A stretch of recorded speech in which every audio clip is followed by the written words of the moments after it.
36 at saka 37. Are you there? Okay? Basahin ko sa translation ko. Translation na to.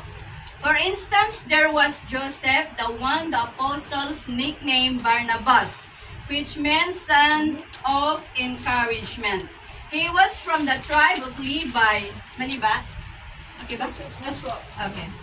He was from the tribe of Levi and came from the island of Cyprus. He sold a field he owned and brought the money to the apostles. Dakilang Diyos at makapangyarihan sa oras na ito, Panginoon, tinadakila ka namin, itinataas ka namin, at ikaw lang ang aming sambahin. Ikaw lang ang aming purihin sa oras na ito, Father God.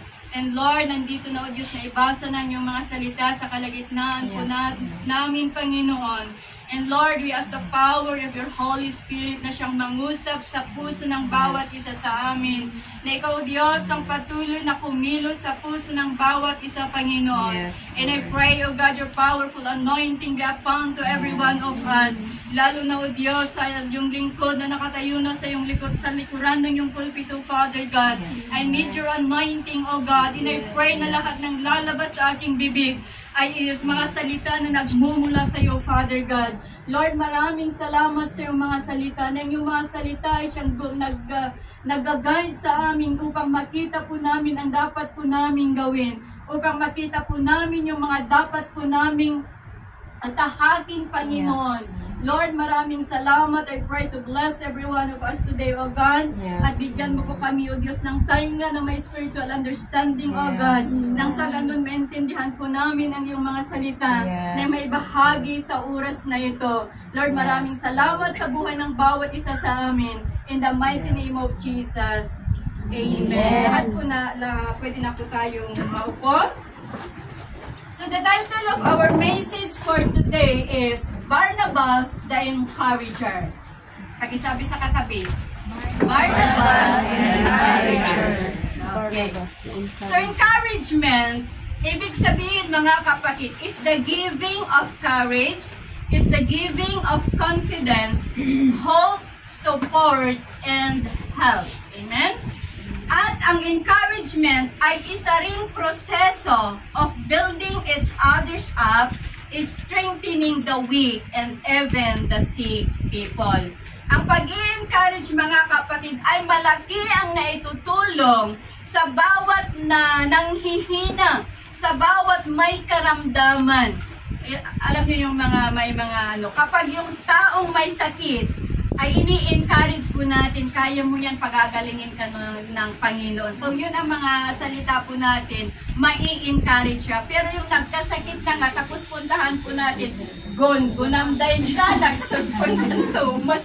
Kapag ganon ang salita ng isang tao na bibisita doon sa may sakit, mai-encourage ba? Hindi. Kaya ang encouragement ay napakahalaga sa buhay po ng bawat isa. Ito'y nagpapalakas loob ng mga kapatiran, yung mga tao na nakakaranas ng panghihina, nagpapalakas loob sa mga taong may dinadala o kaya may nararamdaman. At isa sa pinakamahalaga na tao sa loob ng iglesia, mga kapatid, ay yung encourager person. Approve pa kayo? Yes. Isang pinakamahalaga sa loob ng iglesia ay yung encourager person. Yung laging ini-encourage tayo, yung laging ini-encourage yung mga tao to remain faithful, to remain serving the Lord. Sa kabila ng mga hamon, sa kabila ng mga challenges o mga pagsubok sa atin pong mga buhay. Lalo na sa mga tao na may pinagdadaanan. Napakahalaga po ang pagiging encourager po natin. Sa atin din, mayroon din tayong ginagawang literal na gestures na nang i-encourage sa iba, di ba? Yung andyan yung pagyakap, di ba? Andyan yung pagyakap, andyan yung pagtapik sa balikat. Malaking bagay ang nagagawa ng mga ito, mga kapatid, na nag-i-encourage, nagpapalakas loob sa mga kapatiran natin. So sabi dito, the great relief person is hindi yung pinakamataas ang pinag-aralan. The really great person is hindi rin yung pinaka-mayaman, kundi ang taong pinakadakila ay but the person who make a person great. Yeah? Yung mga tao na ginawa niyang maging dakila ang isang tao by encouraging them, influencing them to become a good person. Amen? So, by encouraging, kaya napakalaking pagkakataon, napakalaking bagay na mayroon tayong kaibigan na encourager. Amen? Hindi discourager. Napakalaking bagay po sa bawat isa kapag mayroon tayong kaibigan na lagi tayong pinapaalalahanan, na lagi tayong ini-encourage, na kahit gusto na natin mag-give up, pero sabi niya, hindi, kaya mo yan, di ba? Andyan napakalaking bagay po sa atin na magkaroon ng kaibigan na encourager katulad ni Barnabas. So Barnabas is one of the great encourager in the New Testament. Si Moses bago namatay, i-encourage Joshua na pangunahan ang mga tao patungo sa pangakong lupa. Basahin po natin sa Deuteronomy chapter 31 verses 7 and 8. Deuteronomy chapter 31 versikulo 7 at saka 8. Ipinatawag ni Moses si Josue at sa harapan ng sambayanan ng Israel ay sinabi ang ganito, magpakatatag ka at lakasan mo ang iyong loob, sapagkat ikaw ang mangunguna sa bayang ito sa pagsakop sa lupaing ipinangako ni Yahweh sa kanilang ninuno. Verse 8, Deuteronomy chapter 31, verse 7 and 8. Si Yahweh ang manguna sa iyo, sasamahan kanya, hindi kanya bibiguin o pababayaan man, kaya huwag kang matakot o panghinaan ng loob. Ito ang powerful encouragement ni Moses kay Joshua bago siya namatay. Amen? Dahil si Moses meron siyang parang kumbaga 50-50. Natanggapin niya na siya ang manguna sa bayan ng Israel pagkatapos ni Moses.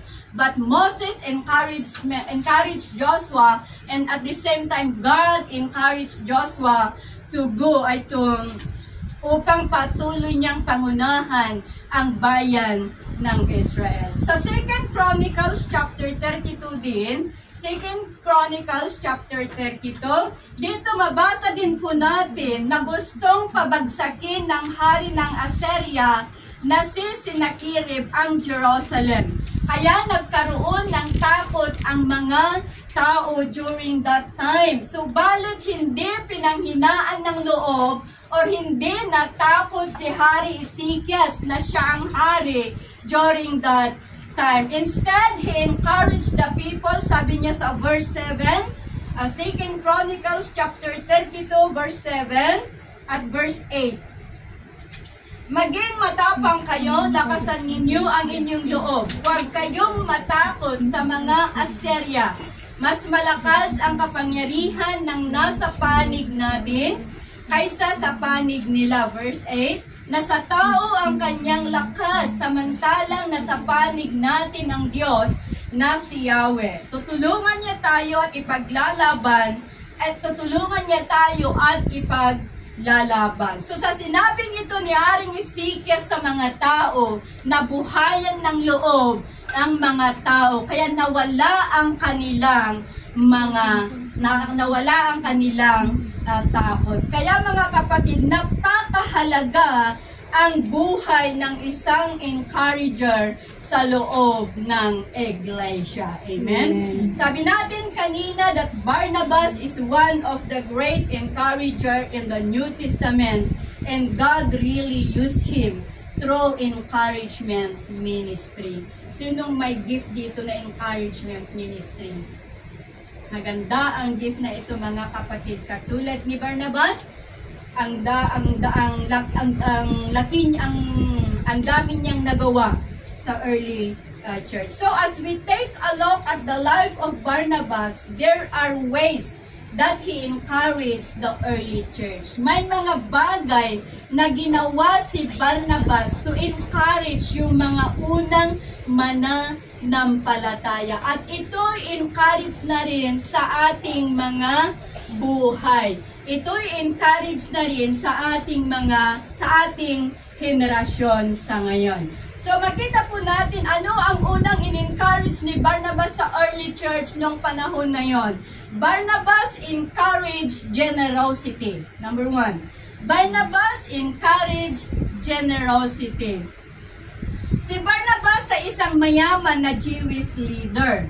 Lagi siyang nakasuporta sa mga iglesia. Lalo na sa mga iglesia na nag-uumpisa pa lang.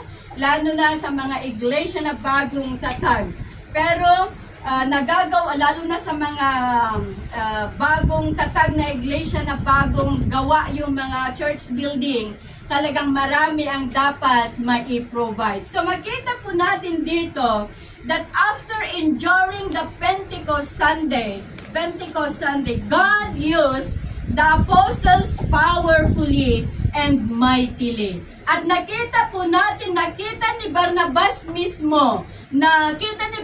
mismo kung gaano kabilis lumaganap, kung gaano naging dumami ang mga mananampalataya during that time. At sa lugar ng Antioch, dito po natin makita na doon nila unang tinawag yung mga mananampalataya na Kristiyano. Amen? Mabasa po natin yan sa Acts 11:26. At sa paglaganap ng Ebanghelyo, mga kapatid, nakita din ni Barnabas, nasaksihan din ni Barnabas ang pangangailangan ng mga apostoles.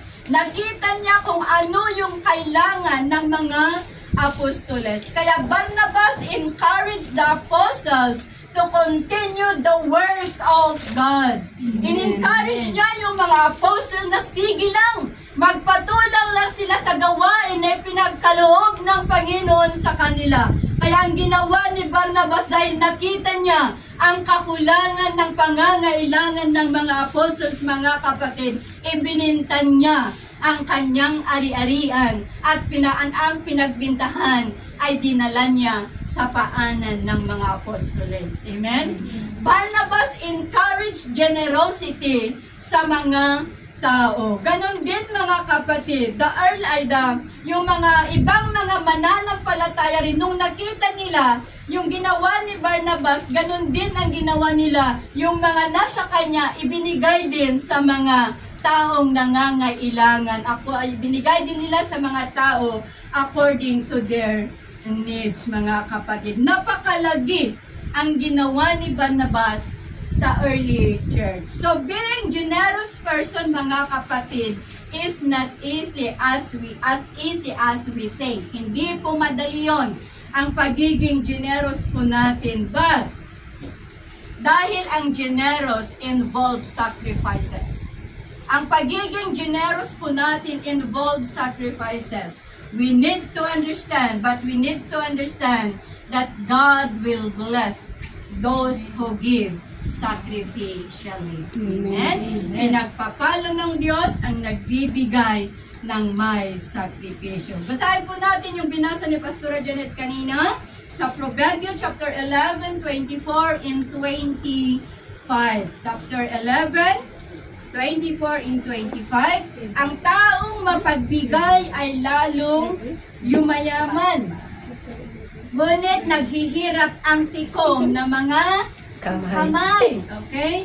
Ang taong matulungin sa sagana ang pamumuhay. At ang marunong tumulong ay tiyak na tulungan. Ito Ilocano, kunana. Di man naggiburay, sumanikwapay. Ngampi, ano pa dyan, kunana dyan, ang kumatandaanan niya, kunana dyan. Ngam no, dagiti imatayo katkankanay nga nakakaputput. Awan ti sumret kasi nakaputput, di ba? Nakaputput. Pero kapag i-open po natin, may papasok. Pero kapag nakaganon, paano may papasok, di ba? So, makita po natin dito, ganon din sa Philippians, chapter 4, verse 18. Sabi ni Apostle Paul sa mga Philippian church, ang kanilang mga handog ay inihalin tulad ni Apostle Paul as fragrant offerings. Dahil ang kanilang mga handog ay tinatawag ni Apostle Paul na sacrifice offering. Dahil despite sa kanilang mga kahirapan, despite of their poverty, kumbaga kahit walang-wala na sila, pero ibinigay pa rin nila yung sacrificial handog nila para kay Apostle Paul. Katulad sa ginawa ni Barnabas. Nung last Sunday, nabanggit ko doon sa Central, ng pagbibigay mga kapatid, hindi po natin gawing obligasyon. Amen? Hindi po natin gawing obligasyon, dahil kung gawin po nating obligasyon, kahit hindi bukal sa kalooban ng ating mga puso, mapilitan po tayong magbigay. Katulad na lang sa mga saranay. Ayan? Sino nakaranas ng may organisasyon na may saranay? Kung may saranay, nakamiyembro tayo sa isang saranay, kahit hindi pwede na hindi ka magbigay, dahil obligasyon natin na magbigay ng saranay. Ganun po yun. Kaya ang pagbibigay, mga kapatid, ay huwag po nating gawing obligasyon. Pero tayo ay magbigay sa Panginoon dahil mahal natin ng Diyos. Amen. At gusto natin siyang sambahin, gusto natin siyang purihin, gusto natin siyang luwalhatiin sa kung anong meron tayo. Amen. Amen. Kaya mga kapatid, generosity.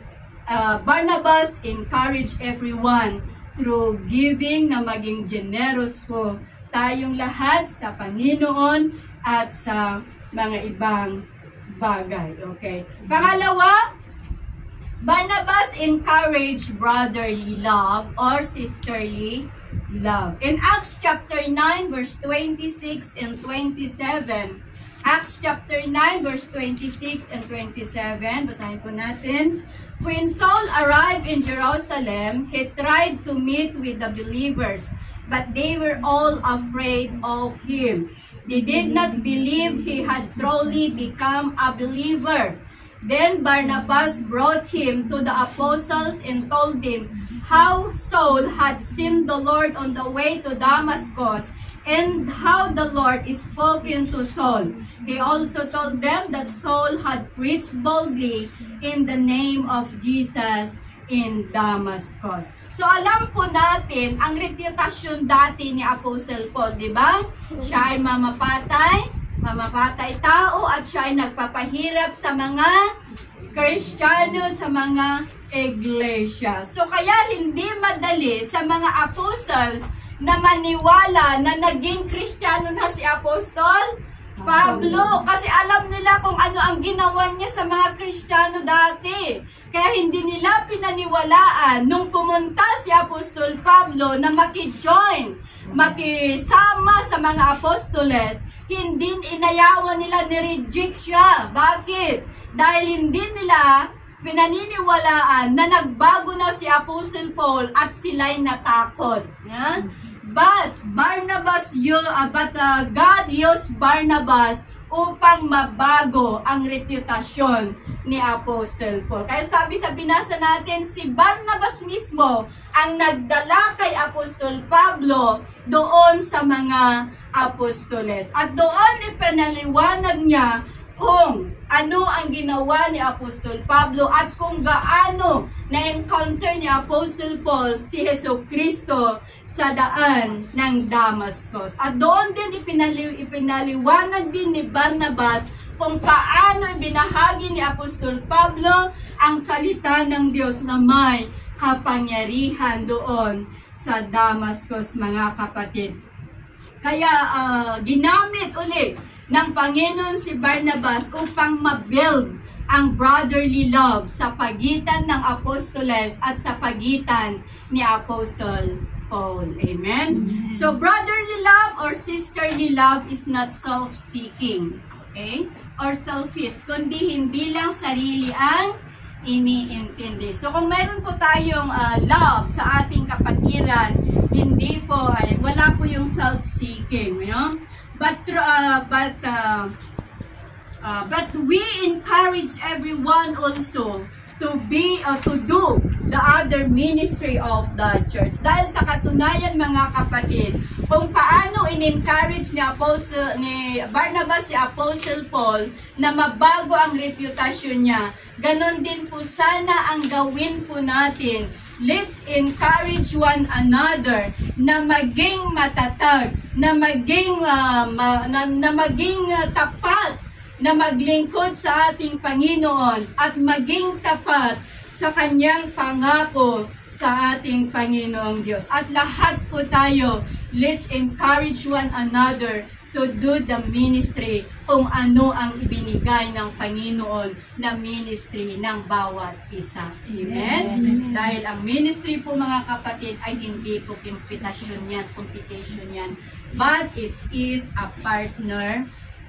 So kung ano ang kakulangan ng isang ministry, we need to encourage one another and build each other. Amen? Katulad sa ginawa ni Barnabas kay Apostle Paul, kaya nabago ang reputasyon ni Apostle Paul sa mata ng mga tao. So sa pagiging church murderer, sa pamagiging sa dating church persecutor, Paul naging missionary ng ating Panginoong Diyos. So pangatlo, Barnabas encouraged loyalty.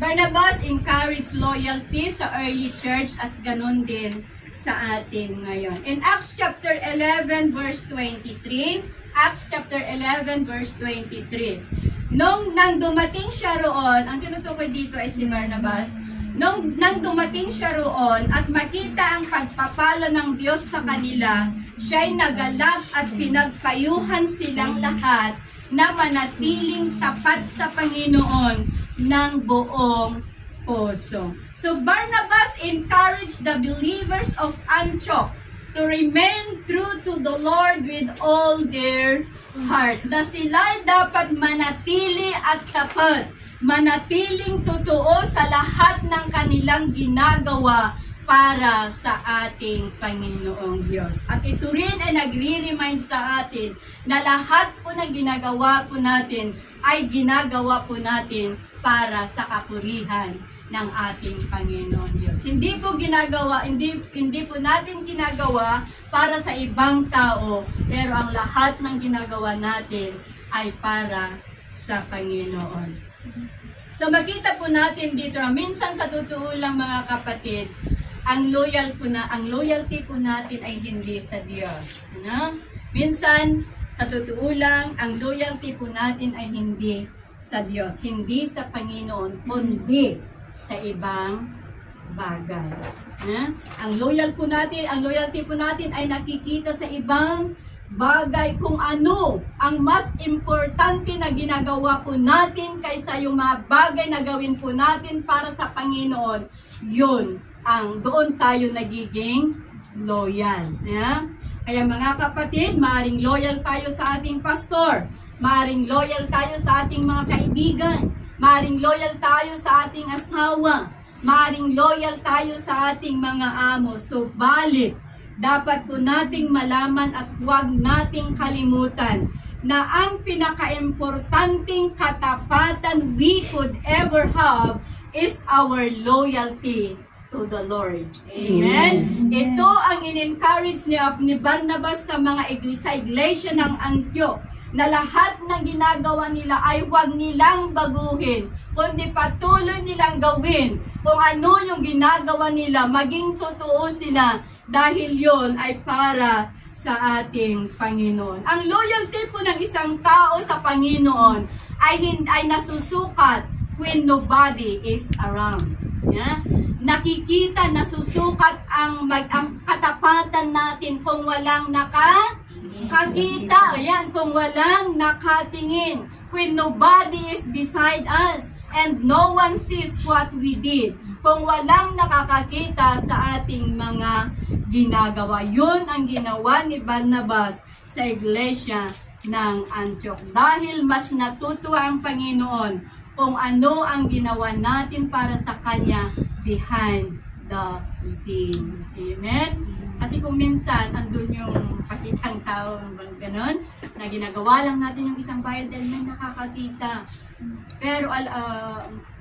Pero kung yan ang gano'n ang iniisip po natin, wala mang nakakakita na iba, pero may Diyos na nakakakita. Kaya mas natutuwa ang Panginoon kung ang ginagawa po natin, kung ang katapatan ng right hand po natin ay hindi na dapat malaman ng left hand. Kaya kung ano ang success na ginawa po natin, ang Diyos, alam niya. At alam din ng Diyos na ang ginagawa natin ay para sa Kanya. O kung ang ginagawa natin ay para sa tao. Kaya huwag po tayong mag-alala. Lahat po ng ginagawa natin ay hindi po sayang. Kung itong bagay na ito ay ginawa po natin ng may katapatan para sa ating Panginoong Diyos. Amen?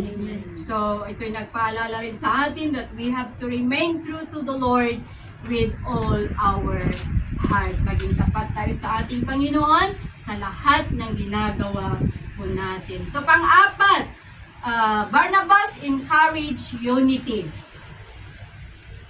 Barnabas encouraged unity. Sa Acts chapter 15, mga kapatid, mabasa po natin dito that there was a Jewish teachers came to Antioch. May dumating na mga Hudyo na mga guro na nagturo doon sa iglesia ng Antioch na ang hindi daw makugit ay hindi maliligtas. Yun ang itinuro ng mga Hudyo na ito sa iglesia ng Antioch, which is hindi ito inaprubahan ni Paul at saka si Barnabas dahil yun ang sinasabi ng law ni Moses na hindi maligtas ang isang hintel kung hindi siya makugit, hindi siya circumcised. So that's why Paul and Barnabas debated and disputed with those false teachers. At dahil dito, dahil nagkaroon ng confusion yung mga Gentile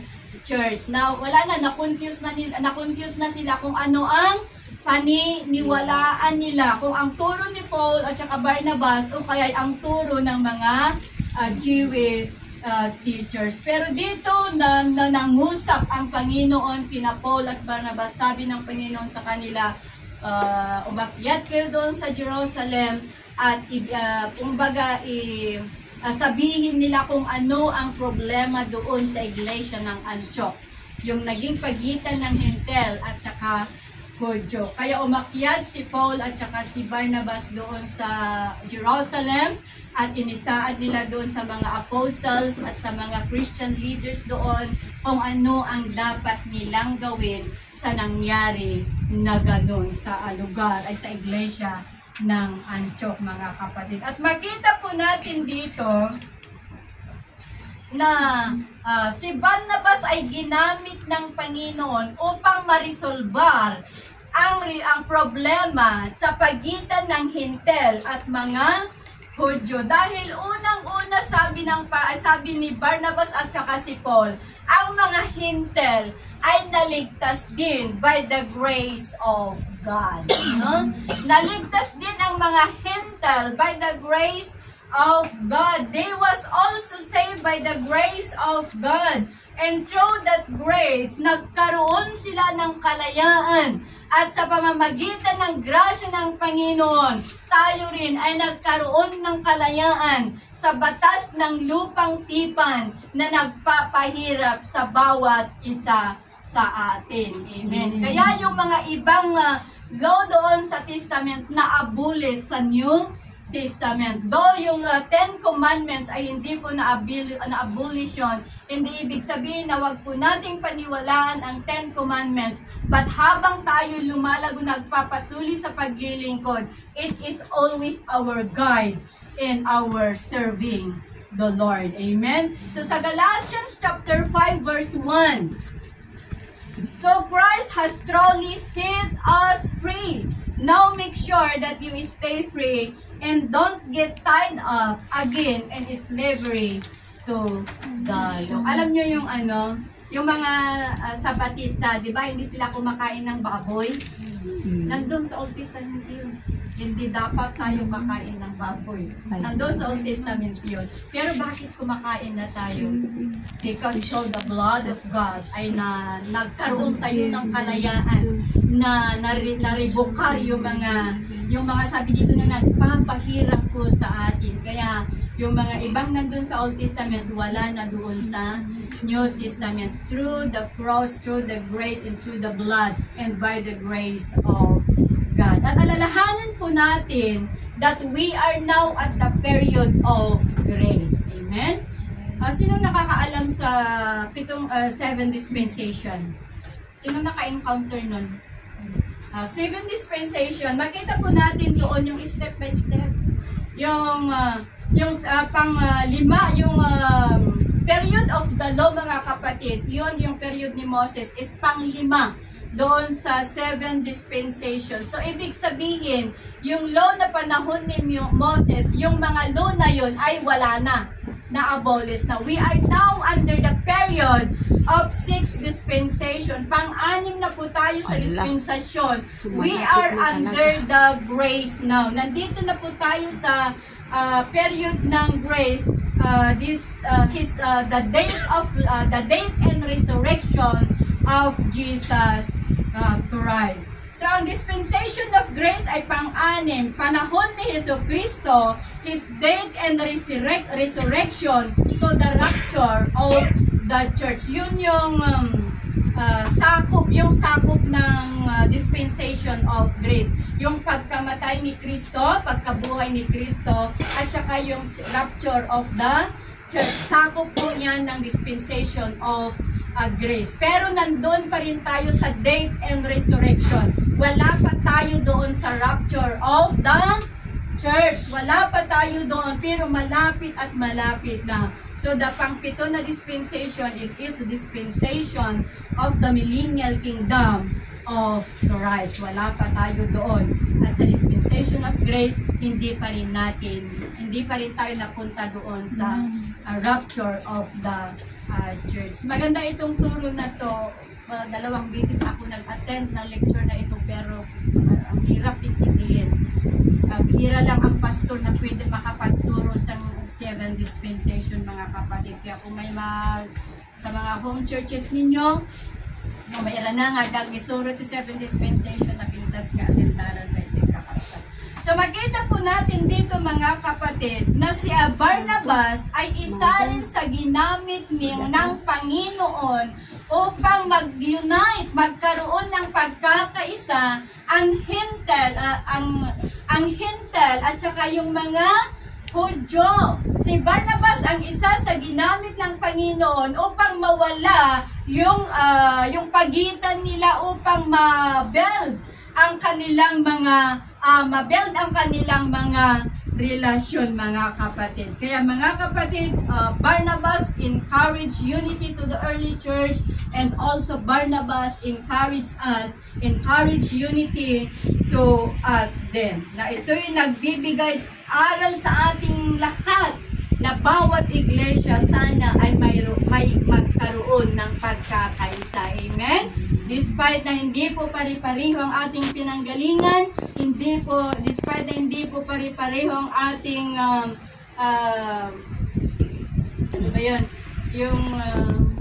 sekta. Hindi po pari-pareho ang ating sekta, or ano ba yung tawag nila sa isa doon? Denomination. Hindi po tayo pare-pareho ng denomination, dahil ako Assemblies of God, may Free Believers, may mga Four Square, may mga Calvary. But iisang ating pinaglilingkuran at iisa rin ang ating doktrina. So, despite of different denominations, kakabsat, Barnabas encouraged us to unite, na mayroon tayong pagkakaisa sa paglilingkuran sa ating Panginoon, na mag-build ang ating pagkakaisa, na maglingkod sa ating Panginoong Diyos, mag-build ang pagkakaisa, na maging tapat tayo sa ating pangako sa ating Panginoon, maging tapat tayo sa mga ministry, sa mga trabaho na ipinagkatiwala ng Panginoon sa atin. Amen? So number 5, Barnabas encouraged forgiveness.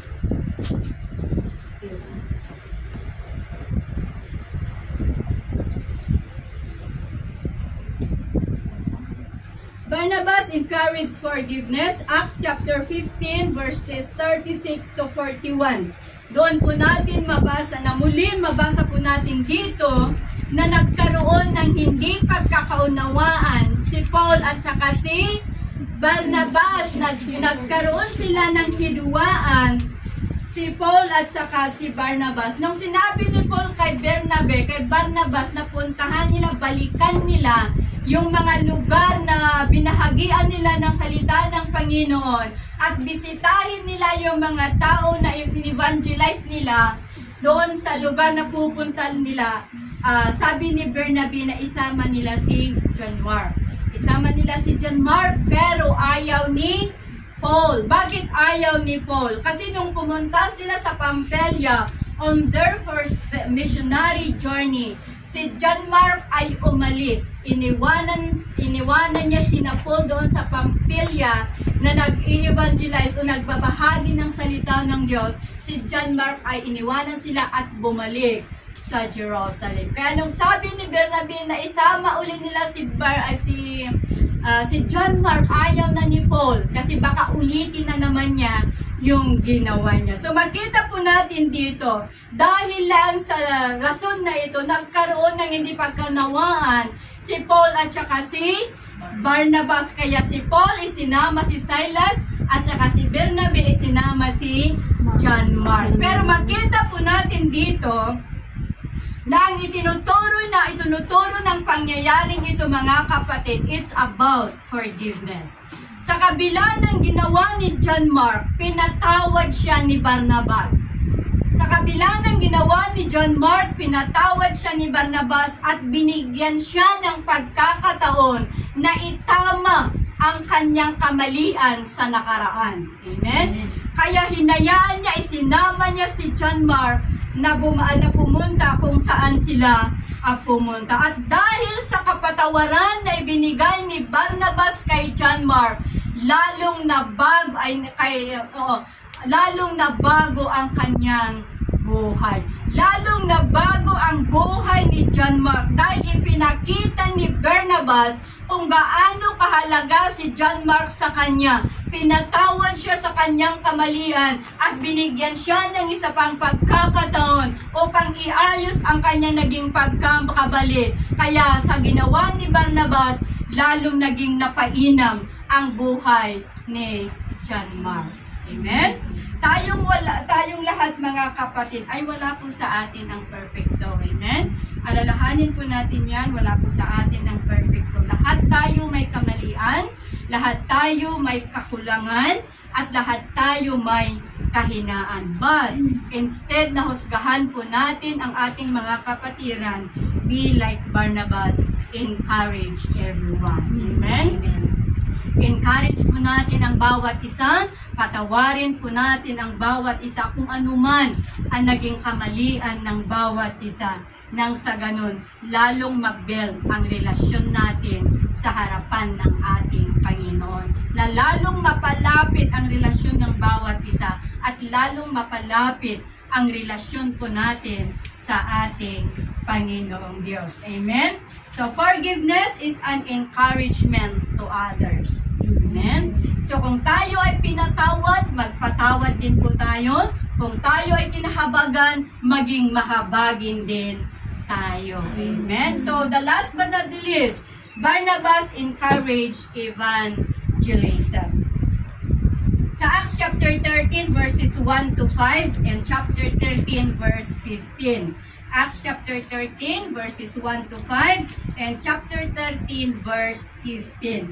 Dito natin mabasa that Paul and Barnabas are commissioned to their first missionary journey. At sa panahong ito, mga kapatid, they proclaim God's word boldly, especially to the Gentiles. Amen? So Barnabas and Paul encouraged evangelism to every one of us by proclaiming the goodness of salvation and by speaking the truth of God, truth of God's word boldly. And as a result, sa paggamit ng Panginoon kay Paul at Barnabas, nakita kung gaano kadami ang naligtas. Amen? the believers ay nakita ang resulta ng sakripisyo ni Barnabas at Paul sa pagbabahagi ng salita ng Panginoon. Patuloy na dumadami ang mga tao na tumanggap kay Hesus Kristo. Amen? Kaya mga kapatid, kay pastor man o kay hindi, kay members man, kay leaders man, patuloy po nating ibahagi at ipangaral ang salita ng Diyos, lalo na sa mga nangangailangan at lalo sa mga tao na hindi pa nakakarinig ng Ebanghelyo. Amen? Pag po nating sabihin na, ay gawain ni pastor yan, gawain ni leader yan, gawain ni music ministry yan. Hindi po mga kapatid. Ang pagbabahagi ng salita ng Panginoon ay para sa ating lahat na nagsasabi na sumusunod kay Kristo. Kung tayo ay sumusunod kay Kristo, walang dahilan upang hindi natin maibahagi ang salita ng Diyos sa mga taong nangangailangan. Amen? Mga kapatid, ang istorya ni Barnabas ay hindi kasing laki, hindi kasing haba sa ibang Bible character. Pero ang istorya ni Barnabas, kahit maiksi lang, pero napakalaki ang ginampanan niyang ministry sa mga Kristiyano, sa mga unang mananampalataya. At ito rin ay nagtuturo sa atin, nagre-remind din sa atin ng mga encouragement ni Barnabas ay mapasa ating lahat. Amen? So Barnabas' life is an inspiration and encouragement to everyone. He encouraged generosity for us. He encouraged brotherly love to us. He encouraged loyalty. He encouraged unity. He encouraged forgiveness. And He encouraged evangelism. Kaya ikaw at ako, be like Barnabas, the encourager, not discourager. Amen? Amen. Sa 1 Thessalonians chapter 5 verse 11, so encourage each other and build each other up just as you are already doing. At ito'y nagre-remind sa atin ang kahalagahan ng mutual support and encouragement within the Christian community. Amen? Ang tanong, do you want to be the encourager or do you want to be the discourager? The answer is yours. Ito ang mensahe ng ating Panginoon sa araw na ito. At sana mayroon po tayong natutunan, mayroon po naiwan sa ating mga puso, mayroon po naiwan sa ating isipan na siyang magdala sa atin upang lalo tayong lumago sa ating paglilingkuran sa ating Panginoong Diyos, upang lalo tayong lumago sa ating pananampalataya, upang lalo tayong lumago sa ating relasyon sa ating Panginoong Diyos. Amen.